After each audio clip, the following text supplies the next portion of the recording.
Assalamualaikum warahmatullahi wabarakatuh. Alhamdulillahirrabbilalamin. Allahumma sholli ala Muhammad wa ala ali Muhammad. Kita melanjutkan pelajaran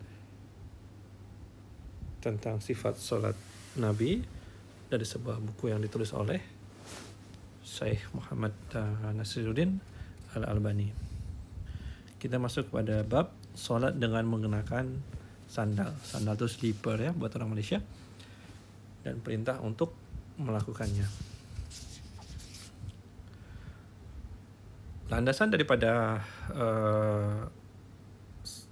hal ini adalah sebuah hadis yang mutawatir. Hadis mutawatir itu suatu hadis yang dijamin kesohihannya karena diriwayatkan oleh banyak orang. Lebih dari 40 orang. Nah, kita dapati dalam kitab Abu Daud dan Ibnu Majah, Rasulullah SAW, beliau terkadang berdiri mengerjakan sholat bertelanjang kaki, kadang-kadang mengenakan sandal.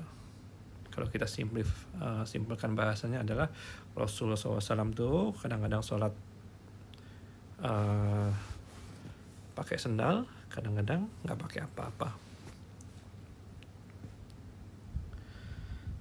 Nah, kemudian Rasulullah SAW memperbolehkan umatnya untuk melakukan hal tersebut. Dari hadis yang kedua, hadis riwayat Al-Hakim dari Abu Hurairah, Rasulullah SAW bersabda, apabila salah seorang dari kalian hendak mengerjakan sholat, hendaknya dia mengenakan sandalnya atau dia melepaskannya dan menaruh di antara kedua kakinya. Tujuan ditaruh di antara kedua kaki itu adalah supaya dia nggak mengganggu orang lain karena sandal tersebut.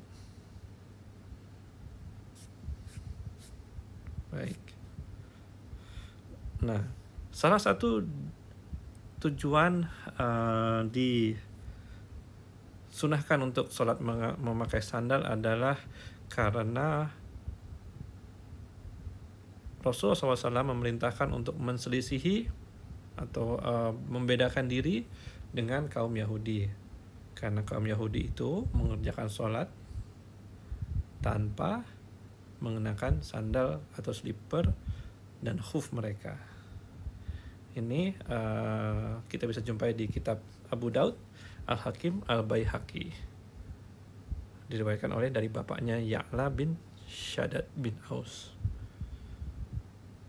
Jadi teman-teman mesti paham bahwa walaupun sekarang ini kita semua tahu masjid itu bersih, masjid itu dari keramik, tile, terkadang masjid-masjid itu pakai karpet, tapi di zaman Rasulullah SAW mereka tidak punya kemewahan itu, sehingga mereka sholat pakai sandal di dalam masjid.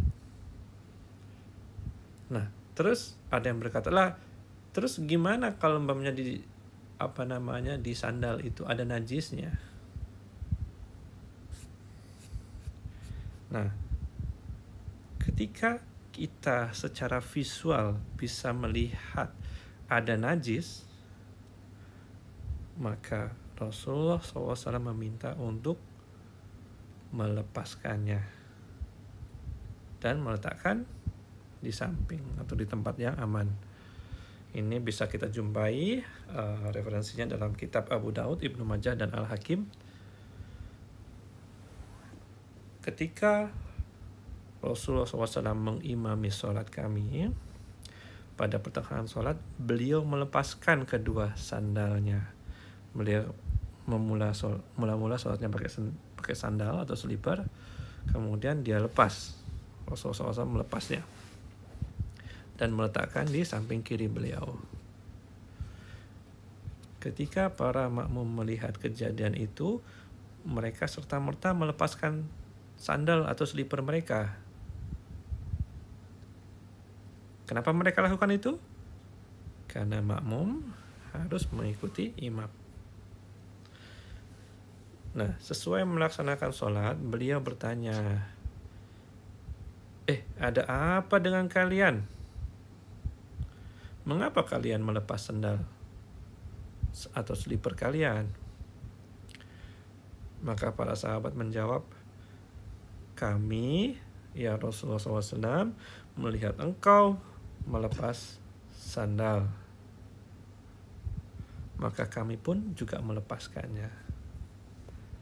Oh begitu.